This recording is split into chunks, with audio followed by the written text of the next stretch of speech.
حضرت ابراہیم نقفی تابی جو کہ مسلم اور صحیح بخاری کے بنیادی راوی ہیں، ان کے بارے میں المعجم الکبیر الطبرانی میں روایت ہے، وہ اکثر فرمایا کرتے تھے، اگر میں بالفرض میں قاتلانہ سیدنا امام حسین میں شامل ہوتا اور بالفرض میری بخشش بھی ہو جاتی اور مجھے جنت میں جانا نصیب بھی ہو جاتا، تب بھی مجھے اس بات سے شرم آتی کہ رسول اللہ صلی اللہ علیہ وسلم کی میرے اوپر نظر پڑتی اور وہ فرماتے کہ تو بھی حسین کے قاتلوں میں شامل تھا۔ المستدرک الحاکم میں حدیث نمبر 4717 اور 4712 کو حضرت عبداللہ بن عباس روایت کرتے ہیں کہ رسول اللہ صلی اللہ علیہ وسلم نے فرمایا، اے اولاد عبد المطلب، اللہ پاک سے میں نے دعا مانگی ہے کہ وہ تمہیں بہادر اور رحم دل اور سخاوت والا بنائے۔ یاد رکھو، اگر کوئی شخص حجرہ اسود اور مقام ابراہیم کے درمیان جم کی نماز پڑھتا ہے اور روزے رکھتا ہے، مگر وہ شخص میرے اہل بیت سے بغض رکھنے کی حالت میں اللہ سے قیامت میں ملاقات کرے تو ضرور آگ میں جائے گا۔ اسی طرح حضور پاک صلی اللہ علیہ وسلم نے ایک دفعہ ایک کندھے پر حضرت حسین اور دوسرے کندھے پر حضرت حسن کو سوار کیے جا رہے تھے اور شہزادوں کو باری باری چوم رہے تھے، اور کسی نے پوچھا، یا رسول اللہ کیا آپ کو ان میں سے پیار کیا آپ کو ان سے پیار ہے؟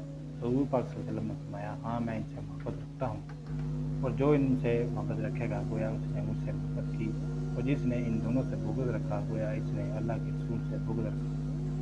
جامع ترمذی کی حدیث پاک میں ہمارے پیارے آقا صلی اللہ علیہ وسلم نے 6 لوگ ایسے بیان کیے ہیں جن پر اللہ اور اس کے ہر نبی کی لعنت ہے۔ نمبر 1، اللہ کی کتاب میں اضافہ کرنے والا۔ دوسرا، جو اللہ تعالیٰ کی تقدیر کو جھٹلاتا ہے۔ تیسرا، طاقت کے بل بوتے پر مسلط ہونے والا شخص تاکہ وہ کسی ایسے شخص کو مغرور بنائے کہ وہ جسے اللہ نے ذلیل کیا ہو، یا کسی ایسے کو ذلیل کرے جسے اللہ پاک نے مغرور کیا ہو۔ چوتھا، وہ شخص جس نے اللہ پاک کے حرم کی بے حرمتی کی ہو۔ پانچواں، وہ شخص جو میرے اہل بیت کی بے حرمتی کرے۔ اور چھٹا، میری سنت کو حقیر سمجھ کر جان بوجھ کر ترک کرنے والا۔ اب خود ہی واقعہ کربلا پر نظر ڈالیے کہ کیا یزید نے اہل بیت کی بے حرمتی نہیں کی؟ کیا یزید نے مکہ اور مدینہ پر حملہ نہیں کروایا؟ صحیح بخاری کی حدیث نمبر 3751 میں رسول پاک صلی اللہ علیہ وسلم نے فرمایا، محمد کے قرب کو اہل بیت میں تلاش کرو۔ مسند احمد 27085 جلد نمبر 12 میں حدیث نمبر 53 کی حدیث ہے کہ شہر بن شب تابعی فرماتے ہیں کہ جب حضرت امام حسین کی شہادت ہوئی تو میں نے ام المومنین حضرت ام سلمہ کو یہ فرماتے ہوئے سنا کہ اللہ تعالیٰ نے ان عراقیوں کو مبارک کرتے انہوں نے نواسہ رسول صلی اللہ علیہ وسلم کو دھوکہ دیا اور اسے شہید کیا۔ میں نے رسول پاک صلی اللہ علیہ وسلم کو خود دیکھا ہے کہ سید کائنات حضرت فاطمہ حضور پاک صلی اللہ علیہ وسلم کے لیے ایک ہنڈیا بنا کر لائیں تو حضور پاک صلی اللہ علیہ وسلم نے فرمایا، تمہارا چچا زاد علی کہاں ہے؟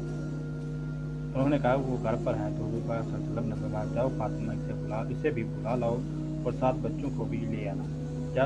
جب وہ سب آ گئے تو حضور پاک صلی اللہ علیہ وسلم نے ایک چادر ان پر اوڑھ دی اور اللہ پاک سے یوں دعا فرمائی، اے اللہ، یہ میرے اہل بیت ہیں، ان سے ناپاکی دور فرما دے اور انہیں خوب پاک فرما دے۔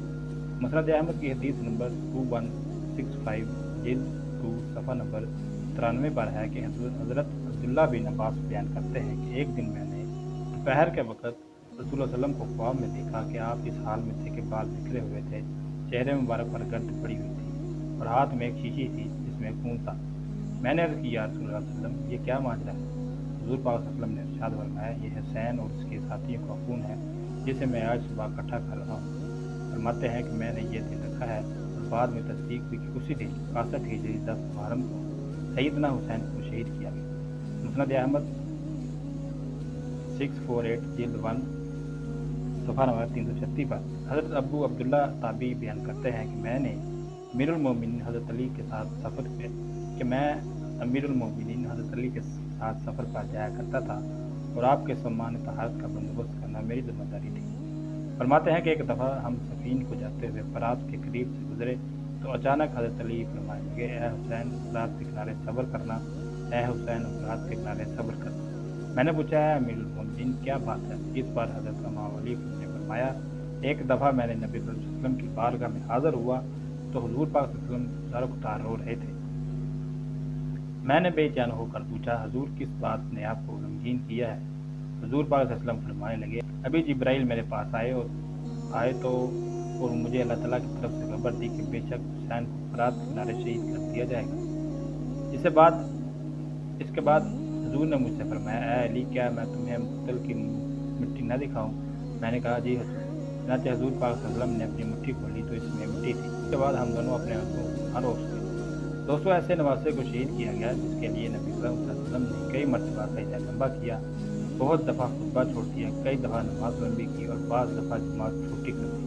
صحیح بخاری، جامع ترمذی، صحیح مسلم، مسند احمد سمیت حدیث کی تمام کتابیں حضرت امام حسین اور حضرت امام حسن کی شان مبارک میں بھری پڑی ہیں۔ بہت سے ایسے مقامات ہیں جس میں حضور صلی اللہ علیہ وسلم نے فرمایا حسین مجھ سے ہے اور میں حسین سے ہوں۔ دوستوں نجات اسی میں ہے کہ اب بھی موقع ہے جنتی سرداروں کی شان و عظمت کا اقرار کر لو، ورنہ وہ دن دور نہیں کہ روز قیامت میں تمہیں بھی یزیدی لشکر کے ساتھ کھڑا کر دیا جائے گا اور پھر حساب دینا بھی ایک حساب بن جائے گا۔ اے اللہ ہمیں، ہمارے والدین اور ہماری نسلوں کو بھی نبی پاک صلی اللہ علیہ وسلم اور ان کی اہل بیت سے سچی محبت عطا فرما۔ دشمنان اہل بیت اور بغض اہل بیت رکھنے والوں کو ہم سے دور فرما۔ اے اللہ پاک ہمارا تن من دھن سب کچھ نبی اکرم صلی اللہ علیہ وسلم اور ان کی اہل بیت پر قربان ہو جائے۔ کمنٹ سیکشن میں آمین لکھنا مت بھولیں۔